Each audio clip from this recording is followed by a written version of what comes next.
নমস্কার। Jayanta official YouTube চ্যানেলের পক্ষ থেকে আমার প্রত্যেক দর্শক বন্ধুকে জানাই ওয়েলকাম।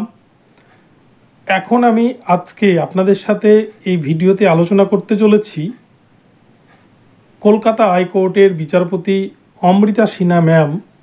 তিনি 60,000 ইন সার্ভিস টিচার যারা মূলত 2014 প্রাইমারি টেট থেকে চাকরি পেয়েছেন, তাদের যে প্যানেল প্রকাশ সংক্রান্ত মামলা, সেই প্যানেল প্রকাশ সংক্রান্ত মামলায় বিচারপতি অমৃতা সিনহা ম্যাম তিনি কী নির্দেশ দিয়েছেন এবং ইডির উদ্দেশ্যে কি বার্তা দিয়েছেন এবং রাজ্য সরকারকে কি বলেছেন, সমস্ত কিছুই কিন্তু আপনাদের সাথে বিস্তারিত এই ভিডিওতে আমি জানাতে চলেছি। আপনারা পুরো ভিডিওটি দেখতে থাকুন। এই ভিডিওটি আপনাদের জন্য ভীষণ ইনফরমেটিভ হতে চলেছে। তবে একটা কথা বলি,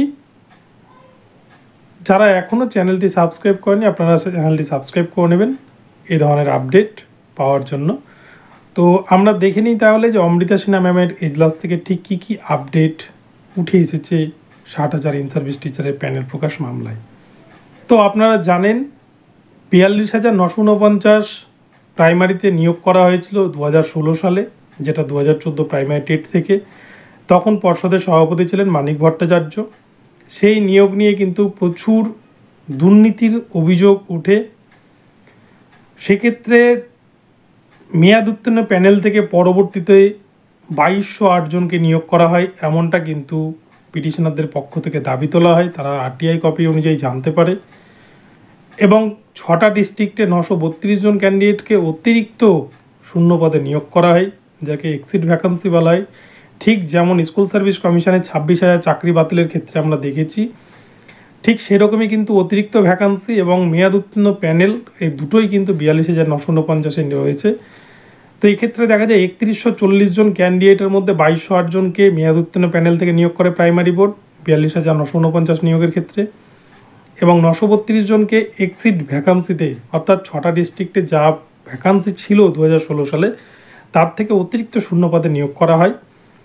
তো এই প্রসঙ্গেই পিটিশনাররা মামলা দায়ের করেন এবং এই যে প্যানেল প্রকাশ মামলা, এই মামলার পরিপ্রেক্ষিতে গত বছর সেপ্টেম্বর মাসে 2023 তারিখে বিচারপতি অমৃতা সিনহা ম্যাম তিনি কিন্তু পর্ষদের উদ্দেশ্যে নির্দেশ দিয়েছিলেন যে ডিপিএসসি ওয়াইজ প্যানেল প্রকাশ করতে, অর্থাৎ কোন ডিপিএসসিতে কত শূন্যপদ ছিল এবং কতজনকে নিয়োগ করা হয়েছে এবং কোন ক্যাটাগরিতে কতজনকে নিয়োগ করা হয়েছে, কোন ক্যাটাগরিতে কত শূন্যপদ ছিল, এই বিষয়টি কিন্তু পরিষ্কার করতে চান বিচারপতি অমৃতা সিনহা ম্যাম।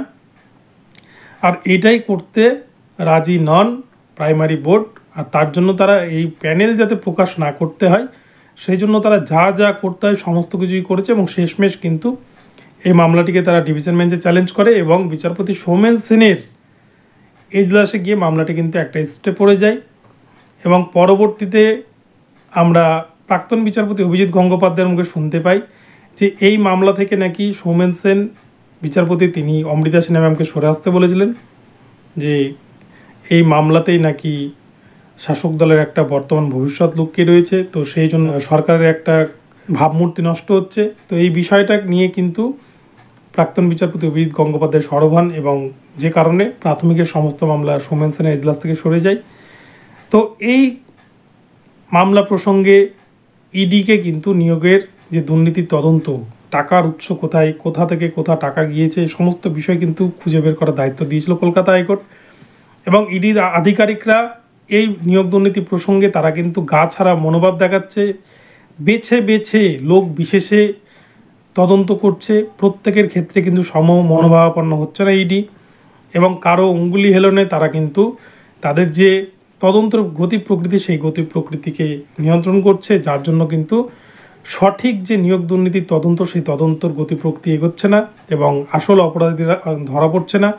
এই বিষয়টি অমৃতা সিনহা ম্যাম বলেন এবং ইডিকে কিন্তু পুনরায় সাবধান করে দিয়েছেন এবং এই মামলার পরবর্তী শুনানির দিন ইডিকে সমস্ত রিপোর্ট হলফনামা আকারে পেশ করতে বলেছেন এবং তার উপরেই কিন্তু এই মামলার হয়তো চূড়ান্ত রায়দান দিতে পারেন। এবং এছাড়াও গত বছর সেপ্টেম্বর মাসে 2023 তারিখে 2023 সালে তিনি যে নির্দেশ দিয়েছিলেন সেই নির্দেশে কেন সরকার মানল না বা পর্ষদ কেন মানল না, সেই বিষয়েও কিন্তু সরকারের তরফ থেকে একটি হলফনামা দিতে বলেন বিচারপতি অমৃতা সিনহা ম্যাম। তো এই মামলা আগামীতে কিন্তু 30শে জুলাই 2024 তারিখে উঠতে চলেছে। তো সেই দিনই হয়তো এই মামলা ইডির যে রিপোর্ট, ইডির যে নিয়োগ দুর্নীতি তদন্তের রিপোর্ট, সেই রিপোর্টের উপর অনেক কিছু ডিপেন্ড করতে পারে। তো বন্ধুরা, এখন এই পর্যন্ত রইল আপনাদের জন্য আপডেটটি। যদি আপনাদের আপডেটটি ভালো লাগে, চ্যানেলটিকে সাবস্ক্রাইব করে দেবেন এবং ভিডিওটিকে চারদিকে শেয়ার করে ছড়িয়ে দিন। নমস্কার, সকলে ভালো থাকবেন। দেখা হচ্ছে পরবর্তী ভিডিওতে। ধন্যবাদ।